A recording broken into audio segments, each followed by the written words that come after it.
Hey everybody, welcome to another episode of Think Your Way to an Epic Life. And today we have a real special treat. We have the #1 luxury agent in the entire MLS. And so our MLS just doesn't cover Albuquerque. It's Albuquerque and East Mountains and Belen and Rio Rancho all over the place. And he's #1. And so he's got some wonderful things to teach us. Dominic, Serna, thank you for coming today. You're welcome. We're really happy that you came. Pleasure to be here. Well, good. Yeah. Okay, so I like to start off with the beginning. So were you born in Albuquerque? I was, yeah. Born and raised in Albuquerque. I've lived here my entire life. Wow. Okay, Yeah. So we don't get too many natives. Yeah, I'm a native. That's Yeah. very cool. Yeah. So what was life like for you, childhood? We grew up in a nice family. My parents got divorced when I was about 9 years old, separated and divorced. But we got along well. And I have a brother and a sister, both younger. All three of us went to Sandia Prep for middle school, high school, and then I stayed back and went to UNM for college. Both of them left the state for college. And, I've always liked Albuquerque. So, Okay. yeah. So UNM for college, what was your major? I started out in the architecture school, and the plan was initially to get a degree in architecture and do something with that. The first year you do your prereqs, and then second year you apply to be accepted into architecture school. I applied, I was accepted. I started taking the architecture courses, and I just realized it wasn't a match for me. It wasn't my thing. So second semester of my second year, I started just taking, other prerequisite courses for, that I would need for some kind of degree. And I stumbled into an art history course, and I fell in love with it. It was a great subject matter, and I really enjoyed learning about that. And so my major became art history. Wow, So, okay. yeah. So art history at UNM, and then you graduate. What was the next step? Yeah. So while I was at UNM, actually, I'll back up to my senior year of high school at Sandia Prep. They give all of the seniors the last month of school off to do an internship. Okay.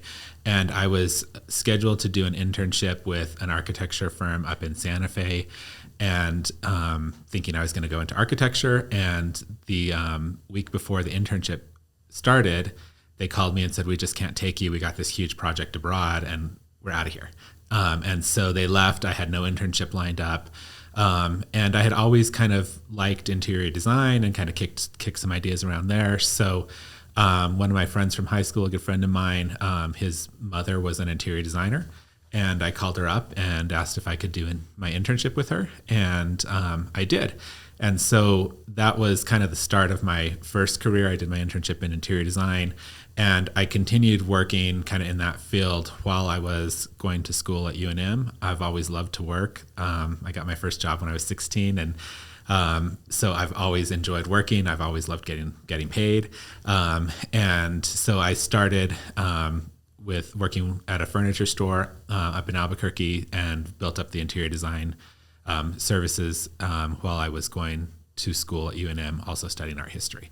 And so when I graduated from UNM, I obviously went full-time into interior design and spent about 10 years doing that. I loved it. I enjoyed it a lot. It was a lot of fun. And so when I started in real estate, I kind of combined the two of them. I was basically doing a dual career type of thing. And that's kind of how I started. Okay, so you get out of school, you're doing interior design, which means you're going into people's homes. Sure. Which is a pretty intimate thing. It is, yeah. I mean, we did a lot of new construction. So we helped people when they were building their home. It was kind of during the new construction boom here for the high-end stuff. So people were building. We'd help them make all their finish selections as they're building, choose their cabinetry colors, layouts, plaster colors, tile patterns, all of that stuff, all the way through like the furnishing of the home, the draperies, the artwork, the rugs, all of that type of stuff as well. Okay, so a little different than real estate. If you're getting the new construction, you're not having to go out and hunt for business like you do. It was, you still are very much an independent contractor. You're still finding your own business. And you're selling your services, just like with real estate. You're just selling a different product. You're selling your ideas, and then you're also selling, you're selling furnishings, you're selling, the stuff to complete the package. Okay. So I understand the tie, but how did you make the jump from one to getting into real estate? What made you decide to get your license? Yeah, so I've always loved real estate. I had done a couple of flip homes before that, before I was licensed, and I've always enjoyed it. When I was a kid, my dad and I used to visit new construction, home sites and stuff, and I loved going through like the models, and we'd walk through like the properties as they were being framed and try to visualize what they could be and stuff. So I've always been interested in and loved houses. At the time, I was dating my wife, and her mom was giving her her mom's very high pressure, and she really wanted her to get her real estate license. And so Georgia was complaining to me that, her mom's pressuring her to get her real estate license. She really doesn't want to do it. She doesn't like real estate. She doesn't get it. She's not interested in it. And I said, I've always been interested in real estate. I'll take the class with you. Let's get your mom off your back on it. And so we took, we went to real estate school together at Kaplan. We took the night courses because we both had day jobs. And so we did the 7-week course, and that was kind of like our date night. We'd go to Flying Star afterwards and, eat dinner and, review our notes and stuff. And so we both got licensed at the same time. As soon as I finished the classes, I took the licensure course and passed my test right away. For me, it kind of clicked. I got it. I loved it. It was interesting to me. Georgia never liked it, never got it, and it wasn't interesting to her. And so she had to take the test a couple times before passing it and getting her license. And as soon as she got her license, she put her license on inactive status and never went back to it. Okay. And once I got my license, I was kind of energized by it. I definitely got it. I understood it. And, I went out and started getting a little bit of business here and there. Okay. So, well, one of my favorite sayings is about a married couple. If you're both just alike, one of you's not necessary. That is true. Georgia went on and got her master's degree in education and became a first grade teacher and had a very fulfilling career until we had our daughter. So. Oh, yeah. Wow. So she's real estate has given you the ability for her to stay home and be mom full time. Yes. Yeah. Georgia grew up, and, when I grew up, my mom stayed home with us until my parents were divorced. And Georgia grew up with her mom always working and never around. And so she really wanted to have the option to stay home with our daughter when we had her. And so that gave us the ability to do so. Priceless. Yeah. Absolutely priceless. Yeah. That's wonderful. So mom got to be mom.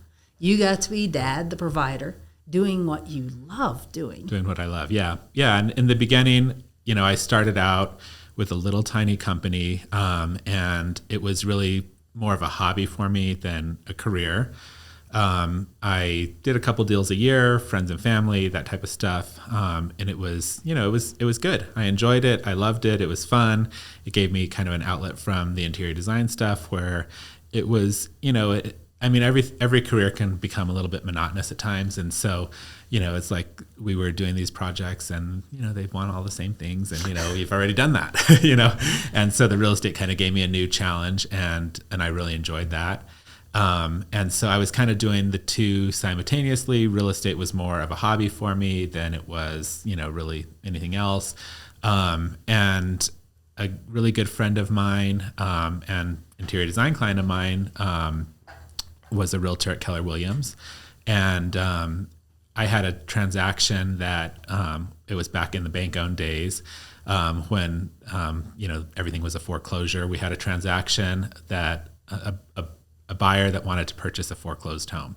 And I went to my broker at this little company that I was at and asked for the HUD ID, and they didn't have one. Oh, and so he said, well, we'll apply for one, but it's going to take 2 weeks to get one. And, I had worked with this buyer and they really wanted the home. And so I called up my friend whose name is Crystal, who was a broker here. And I said, Crystal, do you guys have a HUD ID at Keller Williams? And she laughed at me, and said, of course we do, and I said, well, I'm going to refer this client to you. I don't want a referral fee. I just want him to get the house. And, you know, you don't have to show it to him.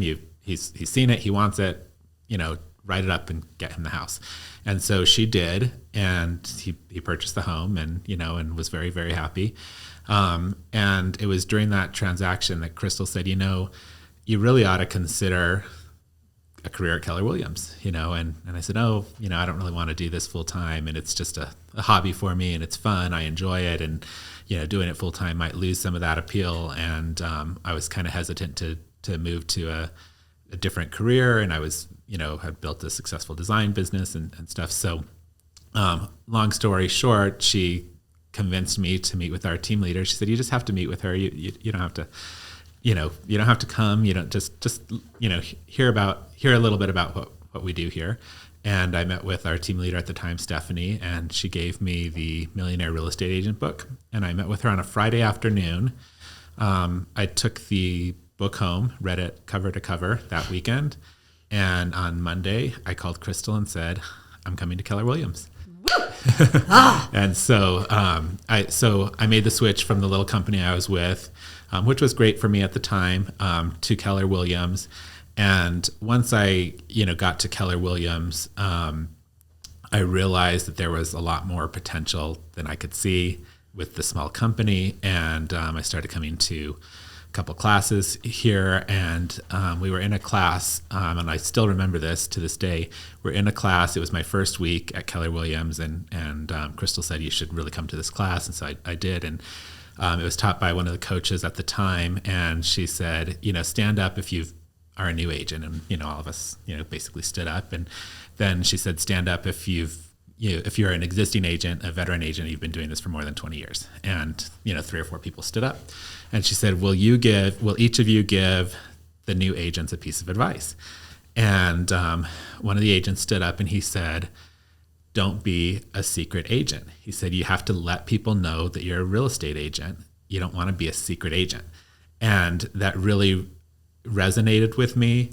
And I thought to myself, you know, I've been born and raised in Albuquerque. I've lived here my whole life. We know a lot of people in this city, and I'm a secret agent. Nobody knows that I have my real estate license.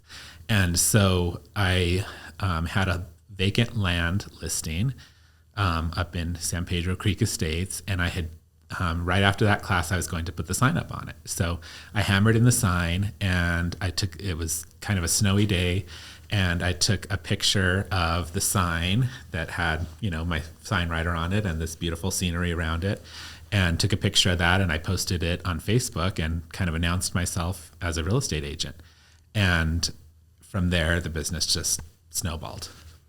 Wow. Okay, so there's a lot to unpack there. Let's go back to the Millionaire Real Estate Agent. You read it cover to cover. What in there changed you from, this is part-time, I'm not that into it, to I'm coming to KW? You know, I think that it was just being aware that there is so much opportunity out there. And, you know, I knew a lot of realtors from the interior design business, but I think it made me think about it in a different way, and not so much from the standpoint of just being a real estate agent, but having a real estate business. And I think that was the big thing that kind of changed it for me. And I realized that there was kind of limitless potential if you had a real estate business, and, you know, there's less potential if you're just a real estate agent. Yes. And I think a lot of people get into this and they're like, I like houses. I'm going to, you know. Yeah. They have no idea the responsibility. You know, and I think that, you know, for me, it was the bigger thinking and the ability to think big like that. I mean, I think that there's other companies that really do a great job of building real estate agents, you know, and they have training geared around that, and they have, you know, and so for me, though, it was the bigger vision, the bigger picture that got me excited about it. Absolutely. Okay, so you also talked about when you that you grew up here, you knew a lot of people, and as soon as you put your picture out there with a sign, things happened. What had to happen in your life for that to be the result? You know, I don't like sales. I mean, to me, sales is like a dirty word. It just, you know, you just think of that like used car salesperson. What's it going to take to get the deal done? Like, I didn't want to be that. I wanted to be more authentic to myself and to my vision. And so, I think that it was really more about when I started with this, it was Facebook. I think that the ball's moved now, but it was Facebook that was available, and that's kind of the platform that was used. I didn't want to come across salesy. I didn't want to call people and beg for referrals and say, use all the scripted language and stuff. And so, but I knew a lot of people, and people thought of me for anything interior design related, and I needed to change their thought about me and have them think about me for real estate as well. Okay. And initially it was, I'm definitely not going to leave interior design. I love this business, and I'm going to just do real estate as kind of a dual career. And then it really, as the business continued to grow, it became apparent that there was just a lot more opportunity in this business. And the other thing that had to happen is you had to be who you are. So I read a lot of your reviews before doing this. And oh my gosh, I think it was like 168 on Zillow, and every one of them is 5-star. Every one of them. And the thing that blew my mind is it wasn't just, they didn't just talk about you, they talked about your amazing team. Tell me a little bit about that. Yeah. So, I've always been an individual agent, and a lot of people, I think, come to Keller Williams for their team structure. And I think that it's really the first, initially everybody thinks that Keller Williams is just for teams. And, Keller Williams from the top really just values teams. Okay. That was kind of my impression of Keller Williams initially. I think that that's changed over the last couple of years. And now I'm in Gary's top 100 mastermind, and they have individuals in there as well. And I think that, they've realized that you can build a big business as an individual agent as well as as a team. For me, the team structure never really has resonated with buyers agents and listing specialists and inside sales associates and outside sales associates and stuff. And I just really didn't want to do that. And because my focus has always really been on building the luxury side of the business, I think that luxury is very different in that you have to have a much higher level of customer service, much higher level of attention to detail, a lot of that type of stuff. And so I just knew that I didn't want, 10 buyers agents. My goal was never to sell hundreds of houses a year. It was to have a really high average sales price and do a lot more volume without the number of units. And so, the team structure never really worked for me, but I also, my friend Crystal, who ultimately became the productivity coach before retiring here, I was kind of her first case study, if you will. And, I'd call her just about every night at 7:00 and say, hey, I'm in a little bit of a jam. And that was our joke, what's your jam today? And I'd tell her what was happening, and, she'd coach me through that situation, tell me what to say, how to handle it, and how to respond to some things. And so we had kind of this nightly call almost that, we just had I was her first protege, she says. And so, I think that it became apparent that I couldn't do the amount of volume that I needed and do everything myself. So Crystal really encouraged me to hire my first full-time assistant. And when I hired my first full-time assistant, my business grew exponentially. From there, I went into MAPS coaching, to mastery coaching, and we kind of strategized on the business. And again, it became very apparent that you have limitations when you're just by yourself. And the limitation was on the number of units you can do, the type of volume you could do, and so ultimately we've built up a really successful team, but I remain an individual agent. I have 2 licensed admins that do amazing work behind the scenes. And then I have a part-time showing assistant and client care concierge who is tremendously helpful to me as well. And so the way that we're kind of set up right now is we have a director of operations and listing manager, and she handles everything essentially prior the operations on the team, first of all, and then she handles everything prior to any of our listings going under contract. Okay, so she helps me with listing paperwork, coordinating staging, coordinating photos. We do a lot of prep work on our listings, so it's very rare that we just have a house that's ready to go. So it, usually has to be painted, and we have to put, new carpet in, or we have to, get some repairs made, or it, needs some stuff. So Amanda helps me coordinate all of that stuff.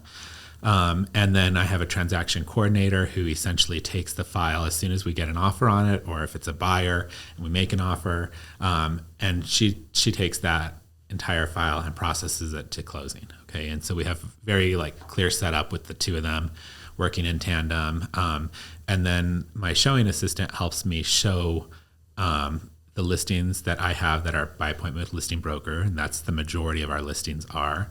And then she also helps me if I'm out of town or, on weekends and stuff, and have a buyer need and I need to show a property. She's always available to show that as well. And initially I hired her just for Sunday coverage because, in this business, I think a lot of people join it because you can have a flexible schedule. And I think you can be flexible to work 24/7 if you wanted to. And so I just really needed a day with my wife and my daughter that was uninterrupted by real estate. And so I decided that day was going to be Sunday. And I decided I wasn't going to work on Sundays. And that's where I initially hired the showing assistant to help with Sundays. And then it's grown into a larger role. Gosh, there's so much. I want to keep you for hours. Okay, so I don't want to let this go. You very casually said, I'm in Gary's top 100. And somebody listening to this may say, who's Gary and what does that mean? Yeah, so Gary Keller's the founder, one of the founders of Keller Williams Realty. And Gary has a couple of groups that he calls his top 100 individual agents and top 100 groups and teams. And they're the top 100 agents in the company that he does monthly masterminds with. It's kind of a one-on-one interaction with Gary. In this smaller group, we do breakout sessions, masterminds. During COVID, there were just Zooms that were very, very valuable with Gary, who I think is kind of the Steve Jobs of real estate. We call him GK, and he's a brilliant mind in the real estate world. And so the ability to have access to him for those types of events has been very valuable. Priceless.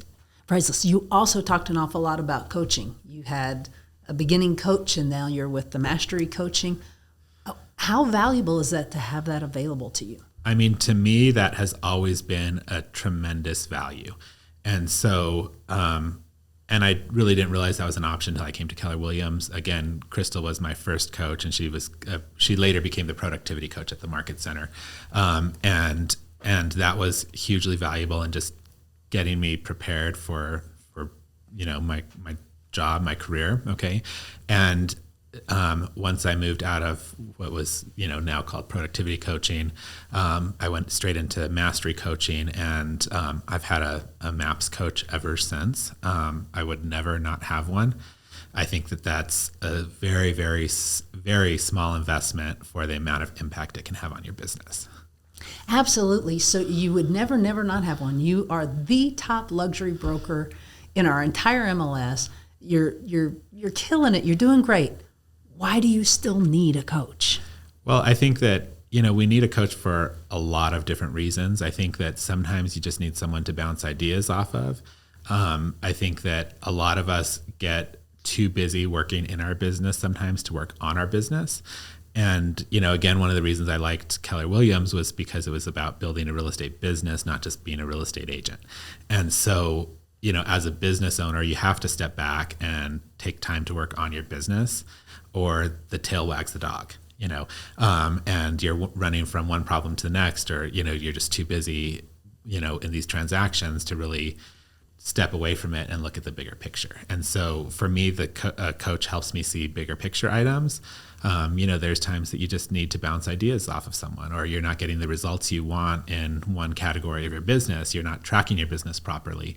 And so, we are very, very intentional about the way we track our business. We know the lead sources, we have them categorized, and we can make projections based on that. We were just doing our projections for next year, and we broke it down into this year you had this many past client referrals. Based on that, how many do you think we can get next year? And so it's really, again, it's working on the business And our business has grown exponentially while we've been in coaching, and continues to grow. That's awesome. Yeah, when I started coaching initially with MAPS, to me it seemed like a really big investment. It was $1,000 a month at the time, and it seemed like a lot. And when we go back and we look at the amount of growth that we've had over those years, I mean, coaching has paid for itself 50 times over. I mean, it's been an incredible investment. Well, good. I'm glad it's working out for you. Everything about KW is wonderful. So you're in Gary's top 100. You are doing the coaching. You're following the rules. What are some other things that KW has taught you that you believe that if you weren't at KW, you would not be enjoying this today? I think that the leverage is a big thing that Keller Williams really promotes heavily, and it took me a little while, like I said, to get on board with that. And now I see the value in that. And, this year for me has been a really great year, because with the amount of support and leverage that we've built into the business, having the transaction coordinator, showing assistant, client concierge, and listing manager and ops director, it's really given me, it's the first year that we've really had very high level leverage in my business.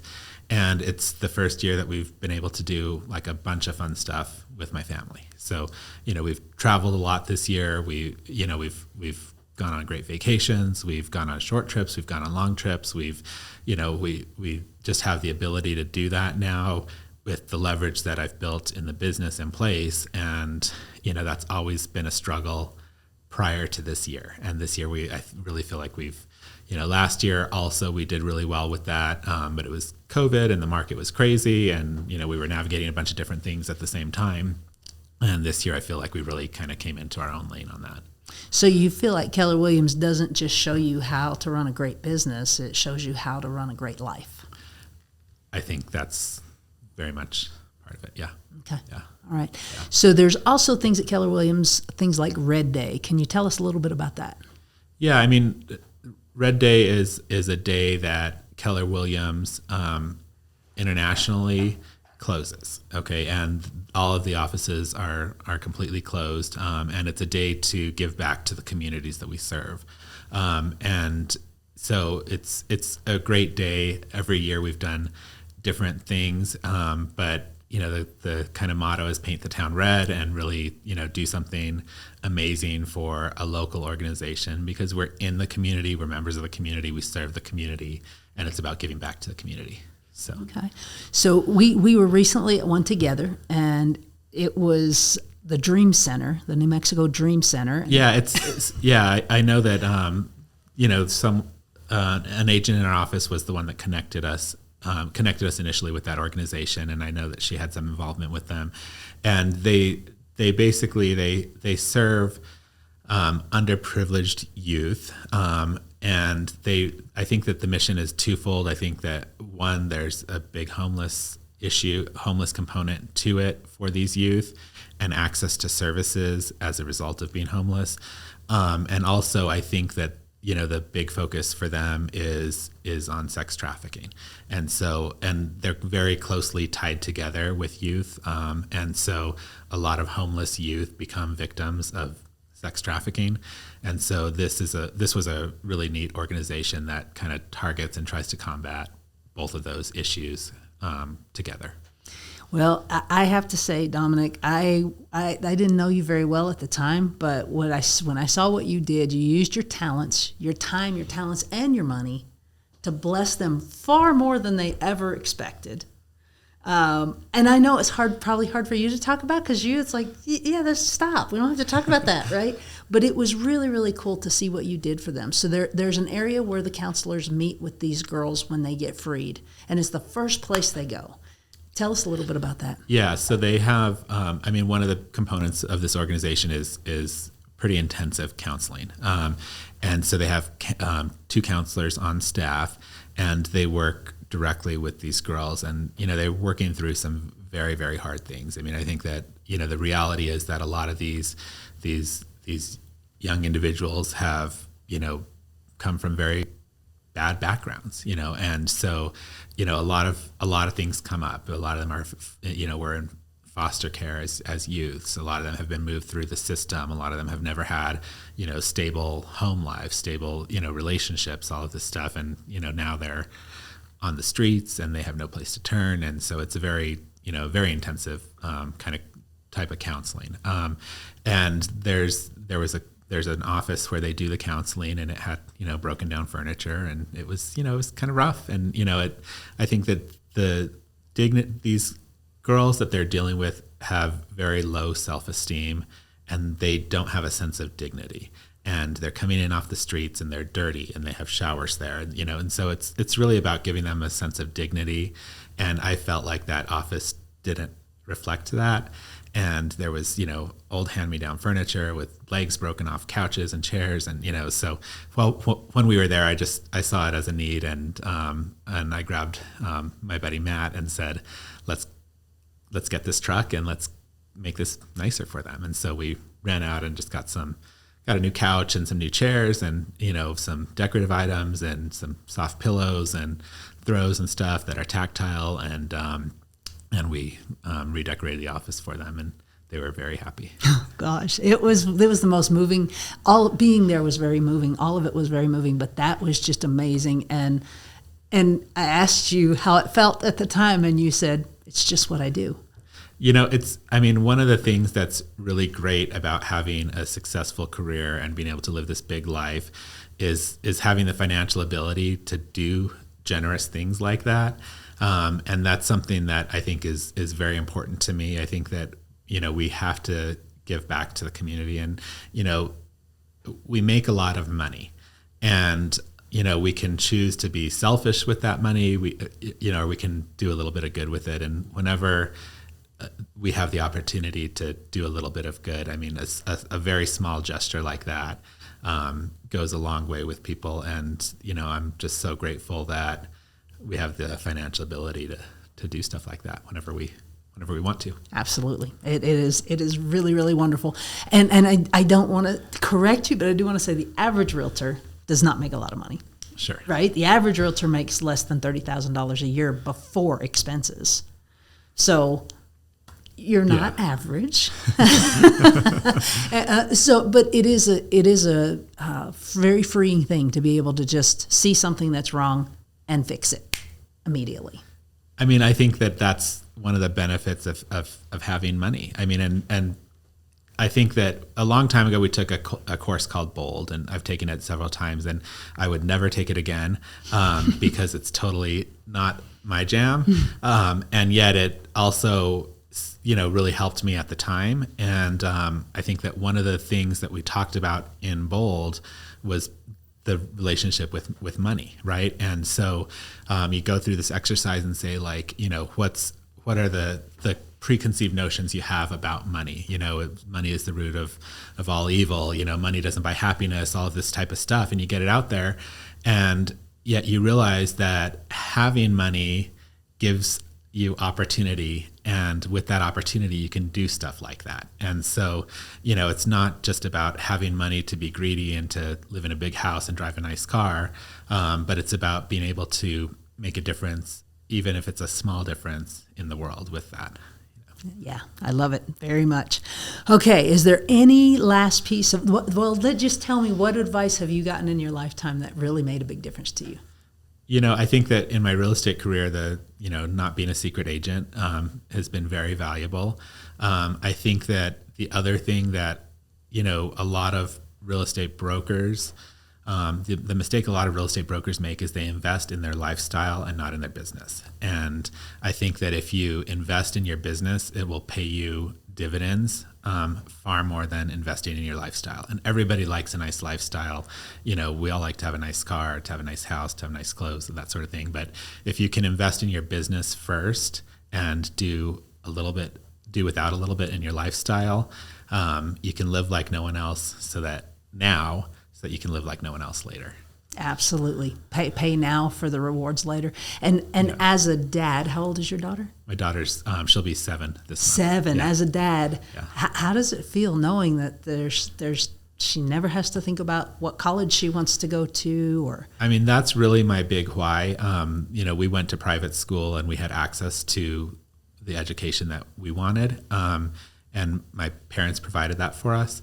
And, I want Lucia to have access to the best schools and to have the ability to go wherever she wants. And, that's something that I think is very valuable, that was instilled in us from a very young age, is that education is something that can never be taken away from you.